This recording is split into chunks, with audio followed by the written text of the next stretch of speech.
Your book opens up with a vignette about Thomas Hutchinson, who was in a, I mean, if they picture him as a man who, a good man who had loyalties, and he just simply was at the wrong place, the wrong time.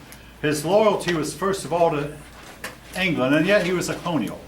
He was a fifth generation colonial. His great-great-grandparents had come over, so his great-grandfather, his grandfather, and his father had all been colonial.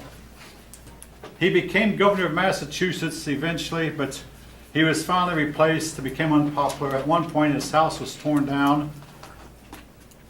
He just simply could not see the colonies becoming independent. Now, during the last 5 generations, the colonies had been part of England, and he did not want to have any part of the rebellion. And I can understand. I want to say this again about rebellions. Very few revolutions and rebellions in history have actually worked. The American Revolution at least worked for the first 200 years, but most revolutions wind up failing badly and not working. And again, it's like these young men who leave their parents' home and they don't like their dad's rules. They join the army, they join the Marines. This is what most of the time happens. So, like the people in Cuba who got Castro, or the people in Russia who got, or the people in China who got rid of Chiang Kai-shek and got Mao, and 25 million of them starved to death. This is generally what happens with revolutions. French and Indian War. Most of the first part of the 1700s, England was at war with either France or Spain. The French and Indian War is known as the 7 Years' War in Europe.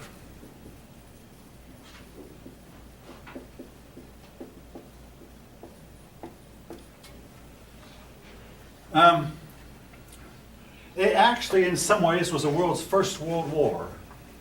Why? It was fought in the colonies, it was fought in the West Indies, it was fought in Europe, and it might have been fought in Asia also, in India.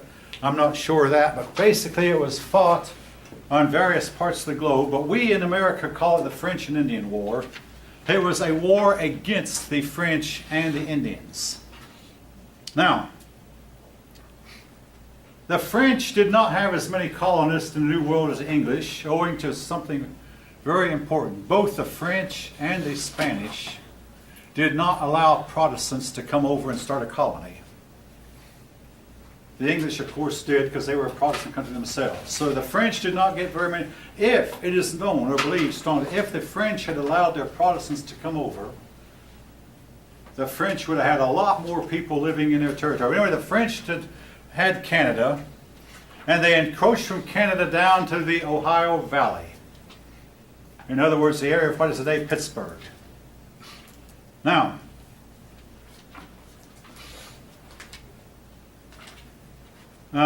Indian loyalties began to shift from the French to the English, particularly the Iroquois were always bitter enemies from the French from the very beginning. The French built a bunch of forts along the Ohio River to secure their hold, but they didn't have very many people to man the forts. Well, some wealthy Virginians formed the Ohio Company, and 2 of its founders were half-brothers to young George Washington. Lawrence and Augustine Washington were half-brothers to George Washington. Governor Dinwiddie also was involved in the Ohio Company. Governor Dinwiddie, no, that's not Dimwitty now, but D-I-N. Governor Dinwiddie wanted the French to leave the Ohio Valley, which was claimed by Virginia. So one day, Governor Dinwiddie called in young George Washington, who was only 22 years old, maybe about the age of some of you, and said, "George, I want you to go to Fort Duquesne, which is today Pittsburgh, and see if you can persuade the French to leave." George Washington took along some interpreters. He did not know French. He went from Virginia to Fort Duquesne, and he saw that at Fort Duquesne there weren't very many men. In fact, it was just a small little outpost. He thought, man, I could easily take this. He asked the French politely to leave, and the French politely said no.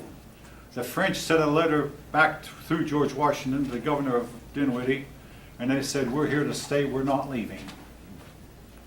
But George Washington then told Governor Dinwiddie, I tell you what, Governor, there's not many of them there. Give me a few men and I'll take it. So George Washington got together a few men and a few Indians. They went out to, George Washington had a force of about 160 men, of whom 40 of them were Indians. They went to take Fort Duquesne. Well, it didn't go as planned. These Indians were difficult to control. In the skirmish that followed, some Frenchmen were wounded. The Indians who were with George Washington scalped the French. This upset the French very greatly. So the French sent a much bigger army. George Washington saw he was in a dire strait, but rather than retreat, he built a fort called Fort Necessity. The French came with far too many men for him to handle, and George Washington was, for the first and only time in his life, he was forced to surrender. And he went home in defeat. Now, I home taught my students, and I taught elementary school for 5 years. You read an elementary school book, it'll make it look like George Washington was the greatest general who ever lived. If you actually look at his record, he won 4 battles and lost 14. That doesn't sound like an impressive record. In contrast, one of his contemporaries, Napoleon, who was ruler of France, won at least 40 battles and lost about 4. But there's one big difference. George Washington won his last battle. Napoleon did not. Napoleon lost his last battle big time. One of his generals failed to show up. The general did what he was told to do, and sometimes doing what you're told. But anyway, that's another story. But anyway, George Washington had to surrender and went home in defeat. The British did not give up. They sent General Braddock. Well, also, as George Washington left, he was given another letter in which there was a letter to Governor Dinwiddie, and we said, "Sir, we're not going to leave. We're here to stay." You know, they were firm about it. We're not going to leave. Well, about this time, 2 men got together, Benjamin Franklin and Thomas Hutchinson, and they got together the Albany Plan of Union.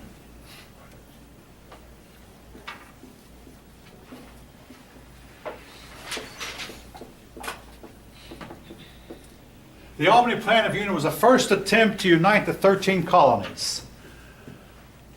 They basically said, let's us join together. The plan did not get anywhere. Even though Ben Franklin opposed it, and so had the, at this time, respected governor of Massachusetts, proposed the plan to unite the colonies. The colonies spent more time trading with England or trading with the West Indies than they did with each other. The colonies did not communicate among each other very well. Yeah, they knew each other existed, but they just simply were not, they were not ready to join together yet. Now, that they did join later, but the first attempt to join was the Albany Plan of Union.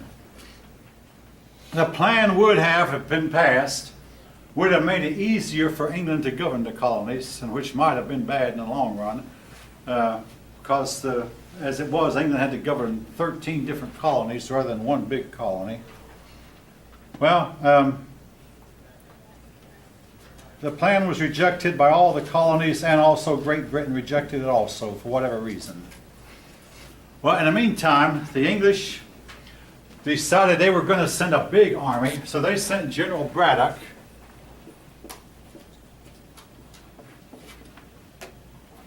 General Braddock was very arrogant and convinced he knew how to fight.